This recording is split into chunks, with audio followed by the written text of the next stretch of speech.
The Rivelin is one of the fast-flowing river valleys that flows down from the Peak District into the heart of the city of Sheffield.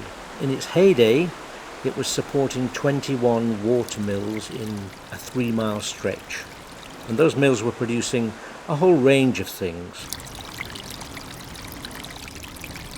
World War I was known as the Great War, the war to end all wars. Millions of people died, particularly millions of young men.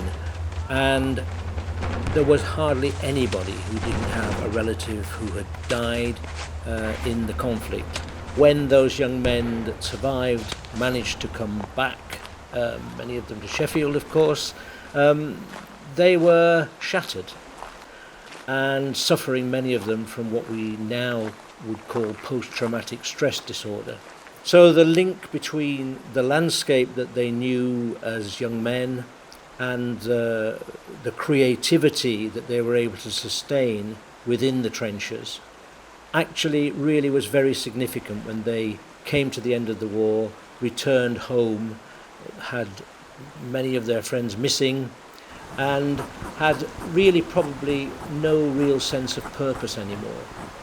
And the Rivelin Valley Artists grew out of that sense of desperation and despair on the one hand, but a desperate desire to get back to the green and pleasant land that they remembered and that kept them going through the war.